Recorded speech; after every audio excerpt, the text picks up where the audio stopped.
Salut tout le monde, c'est Septimus Black, ça fait super plaisir de vous retrouver.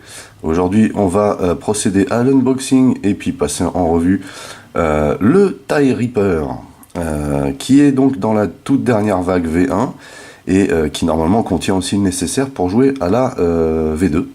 Voilà, donc on regarde tout de suite la boîte. Donc c'est une boîte V1. Vous voyez, le TIE Reaper qu'on voit ici, hein.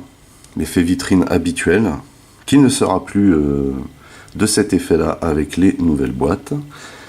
TIE Reaper, paquet d'extensions ici, donc on nous indique, hein, ce que je vous ai dit, hein, ça contient de quoi jouer à la V2. Donc voilà, hein, sur le dessus. Sur ici le côté. Voilà, toujours les petits effets bouquins. En dessous, on a toujours, bien entendu, format pour les protège-cartes. Et de la pub, des licences, bien entendu, H+14, des coordonnées, voilà, ici même chose, et au dos, les données habituelles, hein.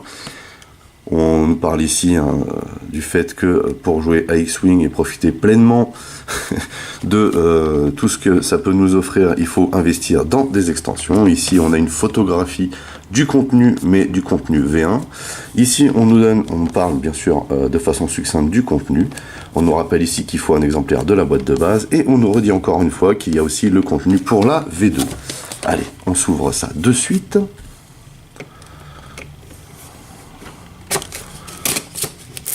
Voilà.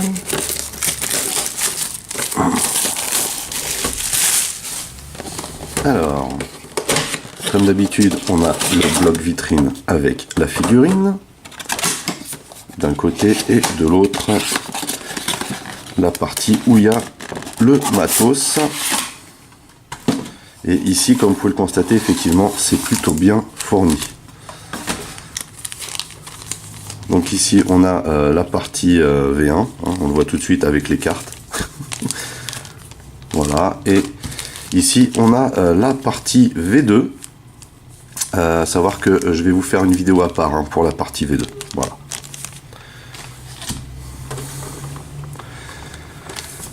Donc, on a également, bien entendu, les deux types de socs différents, à savoir que pour la V1, bah, c'est un petit vaisseau, pour la V2, c'est un moyen, on verra ça dans la vidéo V2. Ici, on a toujours, hein, les petits bitoniaux d'assemblage pour les roues de manœuvre, hein. Et ici, on a la notice avec un détail du contenu, comme d'habitude. Voilà. Matériel pour la seconde édition, hein, on nous explique. Ici, on a un très beau dessin du Reaper. Je suis absolument fan de ce style. Je le trouve magnifique. Nouvelle règle de la première édition, quelques rappels. Voilà, action de coordination, par exemple. Brouillage. Et la manœuvre 0. Ici, bien entendu, on retrouve le dessin qu'on a sur la boîte. Ici, on nous parle de la boucle de Segnor. C'est la fameuse, manœuvre de demi-tour sur un arc de cercle, sur un déplacement sur l'aile léger. Vous voyez. Alors, ici, les manœuvres du TIE Reaper, puisqu'on est dans la V1, et on s'aperçoit immédiatement qu'il y a beaucoup trop de rouge. Mais beaucoup trop. On a un vert plus foncé, vous voyez, alors ça je pense que c'est un problème d'impression. On a un vert plus foncé, hein, pour l'anti-stress, hein, mais par contre, 1 tout droit, 2 tout droit, 3 tout droit, ça vous enlève du stress. Virage sur l'aile léger 2 aussi.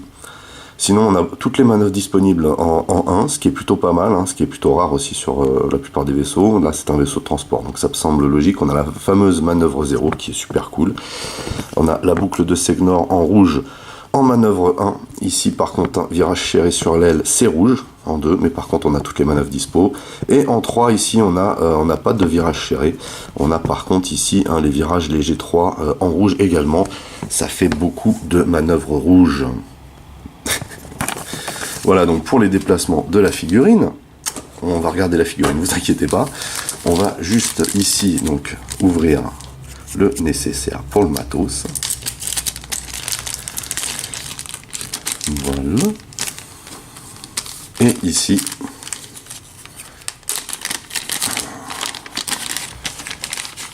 voilà, ça c'est toute la V1. Alors, avant de regarder les cartes, car il y en a quand même quelques-unes là-dedans, vous voyez, ça a commencé à se dépuncher tout seul. On va ici. Alors ici, on a deux marqueurs de vaisseau, bien entendu, recto verso, comme d'hab.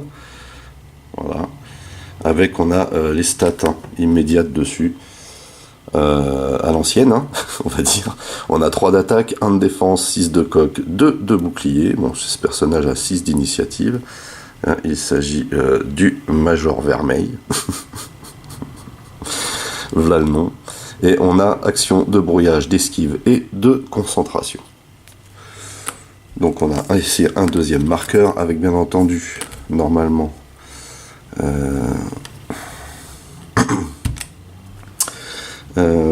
ici donc un marqueur d'évasion, un marqueur de concentration.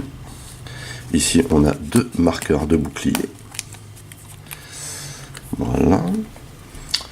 Ici on a un marqueur d'état, donc ce qui signifie qu'il y a une carte d'état. On a 2 marqueurs de brouillage ici. Voilà, on fera le récap après. Hein. Ici on a un marqueur bien entendu pour les roues de manœuvre en plastique. Ici on a la roue de manœuvre, donc on va monter. Hein.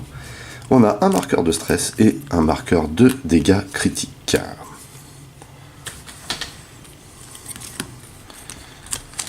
Alors on va d'abord monter la roue de manœuvre, ce qu'on fait d'habitude quoi. Le deuxième c'est pour la V2. Voilà, on enlève ça. Et on va venir positionner ça comme ceci. Et on vient loger déjà première partie ici et la deuxième à l'intérieur comme ceci. Voilà. Eclipse y est. C'est bon pour la roue de manœuvre. Et ce qu'on va faire immédiatement, c'est qu'on va monter la bébête sur son petit socle. Ce qui va nous permettre justement de jeter un œil sur l'engin. Qui, ma foi, a l'air très très très joli.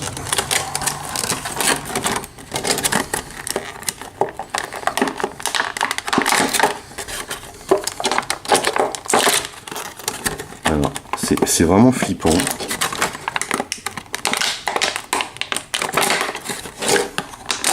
Voilà, faut pousser vers l'avant en fait. Ça m'ennuierait de casser une aussi belle figurine, car vraiment, je la trouve magnifique. Ce mold est absolument fabuleux. Il y a des détails à foison. Superbe allure ce taille. Quand même imposant. Hein. Et des tonnes de molds, hein, comme vous pouvez le constater.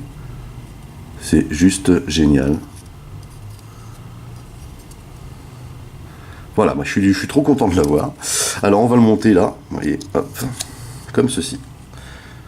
Voilà. Et franchement, c'est pas mal du tout. Il me tarde de voir ce que ça va donner sur un socle moyen. Donc, petit récap avant de passer aux cartes. La roue de manœuvre. Ici, un deuxième marqueur de vaisseau. Un marqueur d'état. Ici, un marqueur pour les roues de manœuvre en plastoc. On a 2 marqueurs de brouillage. On a un marqueur de stress. On a un marqueur de dégâts critiques. Un évasion. Un concentration. Et ici, on a 2 boucliers. On va donc pouvoir tout de suite passer aux cartes. On commence par la plus forte. Alors ici, on a un joli dessin. Et on a le Major Vermeil, TIE Reaper. Donc je ne sais pas si je l'ai dit au début de la vidéo, mais on est dans la faction Empire Galactique, bien entendu. On a vu toutes ces stats tout à l'heure. On a donc ici une valeur d'escadron de 26 et il peut embarquer donc un élite et 2 passagers. Alors, quand vous attaquez, si le défenseur n'a pas de marqueur de concentration ou d'évasion, vous pouvez changer un de vos résultats vierges ou œil en un résultat dégâts. Excellent. Tout simplement. Donc, bien entendu, personnage unique. Deuxième personnage unique, alors ici on a une valeur de pilotage de 6, là on se retrouve avec une valeur de pilotage de 4. Et je dis bien valeur de pilotage. Ici, on a le capitaine Férof. Il peut embarquer la même chose que celui qu'on a vu auparavant. Il a par contre 2 points d'escadron en moins, 24, ce qui est plutôt pas mal. Quand vous défendez, si l'attaquant est brouillé, ajoutez un résultat esquive à votre lancer. Excellent. Savoir que le brouillage est quand même le point névralgique de ce vaisseau. Il est utilisé pour pas mal de choses. Ensuite, on est encore sur un joueur, comment dire, on a Visière, c'est ça. Un joueur donc unique, enfin un pilote unique, pardon. Valeur de pilotage de 3, on a toujours les mêmes stats. Par contre, lui n'embarque pas d'élite, hein, il a juste 2 passagers. Il est à 23 points d'escadron. Après qu'un vaisseau allié a exécuté une manœuvre à vitesse 1, s'il est situé à portée 1, et n'a pas chevauché 2 vaisseaux, ça fait beaucoup de conditions, ça déjà, ça me donne mal à la tête, vous pouvez lui assigner un de vos marqueurs de concentration ou d'évasion. Bon, pourquoi pas, hein, effectivement, c'est plutôt un vaisseau de soutien, ce Reaper, hein, c'est pas un vaisseau d'attaque, hein, à proprement parler. Et bien entendu, ici, on a le pilote générique, donc pilote de la base de Scarif. Et lui, il n'a absolument rien. Il est à 22 points d'escadron, n'emporte pas d'élite, mais 2 passagers. Voilà, donc pour les pilotes. Ensuite, on a tout ça. Ça fait beaucoup de cartes à voir, mais il y en a pas mal en double. Alors ça, c'est la carte d'état. Je vais vous la lire quand on tombera dessus. On va commencer ici avec la carte titre. Ça fait bizarre de remanier des cartes aussi petites. Alors ici, on a un beau dessin, déjà. Ce sont les ailerons avancés, taille Reaper uniquement titre.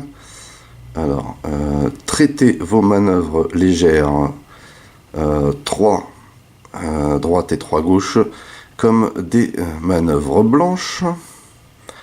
Immédiatement avant de révéler votre cadran, si vous n'êtes pas sous l'effet du stress, vous devez exécuter une manœuvre blanche 1, légère droite-gauche ou tout droit, pour 0. Ça, disons que cette carte permet d'éclaircir un petit peu, d'enlever un petit peu tout le rouge, hein, que vous avez sur vos déplacements. Ouais, pourquoi pas, hein. Il n'y a pas de grande nécessité parce que tout le monde va le mettre, le titre, forcément, parce que ça n'engage à rien, c'est 0. Pourquoi ne pas avoir fait immédiatement, vous voyez, des déplacements mieux, hein. Voilà, donc on verra ce que ça donne, ça, sur la V2. Ensuite, on a un mode. Alors, ce mode, c'est camouflage multispectral. Petit vaisseau uniquement. Voilà, modification. Après avoir reçu un marqueur d'acquisition de cible rouge, donc c'est-à-dire si vous avez été ciblé, si vous n'avez qu'un seul marqueur d'acquisition de cible rouge, c'est-à-dire si vous avez été ciblé qu'une seule fois, lancez un dé de défense. Si vous obtenez un résultat esquive, retirez ce marqueur d'acquisition de cible rouge. Alors, c'est pas mal du tout. Je regrette simplement que ce soit sur des petits vaisseaux. Voilà, c'est valeur 1, mais sur les petits vaisseaux uniquement, je vois pas trop l'intérêt parce qu'en général, c'est plutôt une capacité dont aurait besoin un vaisseau, un gros vaisseau, je pense, hein. Mais c'est plutôt pas mal, hein. C'est plutôt pas mal. Si vous avez été ciblé une seule fois. Alors on vous précise, hein, marqueur de cible rouge, si vous avez été ciblé par l'ennemi, hein, et non pas une cible bleue donnée par une capacité spéciale d'un allié, bien entendu. Voilà pourquoi c'est précisé. Alors ici, on a du passager, en veux-tu, en voilà. 1, 2, 3, 4. J'ai un élite au milieu. Normal, tout va bien. Donc j'ai un passager ici, alors c'est quoi? On a l'officier tactique, encore une fois, impérial uniquement. Votre barre d'action gagne coordination. Plutôt cool. Celle-ci, c'est la même. Ensuite, on a officier système impérial uniquement, limité. Vous pouvez en avoir qu'un seul, donc pour 2. Alors, celui d'avant, il était pour 2 aussi. Hein. Donc pour 2, en point d'escadron, après avoir exécuté une manœuvre verte, choisissez un autre vaisseau allié situé à portée 1. Ce vaisseau peut verrouiller une cible. Voilà, donc d'où la couleur cible rouge, cible bleue, pour ce genre de choses. Ensuite, on a la même chose, encore une fois. Alors ça c'est perdu. Voilà. Donc ici, on a Slicer du BBI, non, du BSI, pardon, excusez-moi.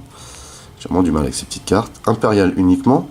Après avoir effectué une action de brouillage, c'est ça, contre un vaisseau ennemi, vous pouvez choisir un vaisseau non brouillé à portée 1 de ce vaisseau ennemi et lui assigner un marqueur de brouillage. Ça c'est fort, ça par contre. Hein. C'est vraiment fort. Donc pareil, hein, valeur 2. Ah, directeur Krennic.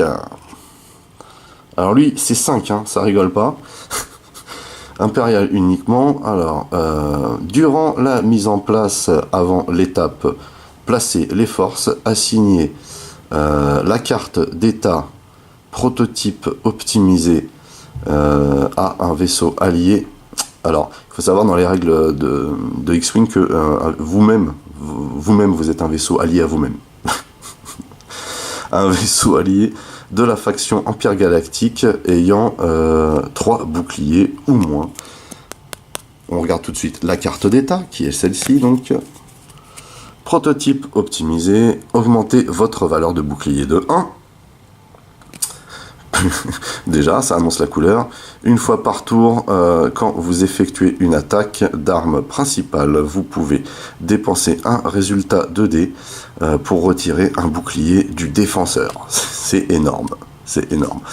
Après que vous avez effectué, donc c'est après que vous ayez effectué, hein, quand on parle français, une attaque d'arme principale, un vaisseau allié situé à portée 1, 2 et équipé de la carte d'amélioration Directeur Krennic peut verrouiller le défenseur. Alors, vous pouvez très bien mettre cette carte-là sur effectivement un vaisseau allié, mais étant donné les capacités, je propose de la mettre au vaisseau même. Hein, voilà.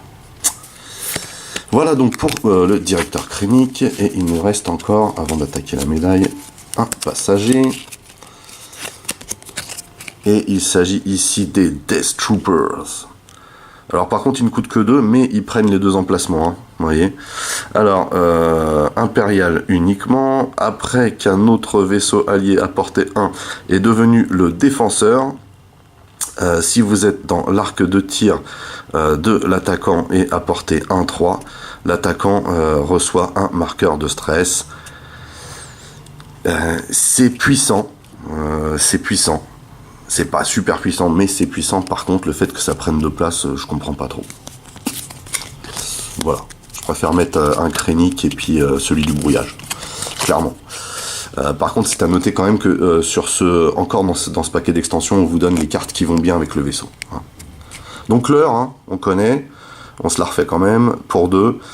Au début de la phase de combat, vous pouvez choisir un vaisseau allié situé à portée 1 à 2 et changer votre valeur de pilotage avec celle de ce vaisseau jusqu'à la fin de la phase, chose qui vous permet, quand vous jouez avec plusieurs vaisseaux, de gagner en initiative, c'est-à-dire de pouvoir attaquer dans les premiers. Hein. C'est intéressant. Voilà, donc on a fait le tour des cartes, qui sont, ma foi, plutôt pas mal et vraiment assorties à ce vaisseau, que j'aime énormément. Maintenant, la question qui se pose, c'est qu'est-ce qu'il donne en V2, et pour ça, je vous donne rendez-vous dans la prochaine revue qui parlera uniquement du TIE Reaper en V2, puisque j'ai fait des playlists V1, V1.5, V2, afin que vous puissiez vous y retrouver, parce que j'ai pas mal de revues X-Wing que j'ai faites et aussi d'autres à faire. Et d'ailleurs, maintenant, pour toutes celles de V1 que je vais faire, je vais essayer de faire à chaque fin de revue un comparatif avec les nouvelles cartes qu'on nous a donné dans les kits de conversion pour savoir si on gagne au change, s'il y a des trucs plus fun, s'il y a des trucs moins fun, voilà, ça peut être intéressant. Voilà. Sur ce, j'espère que cette vidéo vous a plu. N'oubliez pas que vous pouvez lâcher des commentaires dans la section du dessous. Mettez-moi un pouce en l'air s'il vous plaît, afin de contrebalancer avec ceux qui mettent des pouces en bas. Merci aussi de partager mes vidéos, hein, parce que c'est cool, ça me fait de la pub. Pour les nouveaux, n'oubliez pas de vous abonner à ma chaîne. Vous pouvez aussi checker toutes mes autres revues, Masques, Transformers, Micro Machines, etc., etc., etc., mais aussi mes playlists. En attendant, je vous donne rendez-vous à très très vite. Portez-vous bien et à la prochaine. Allez, bye bye.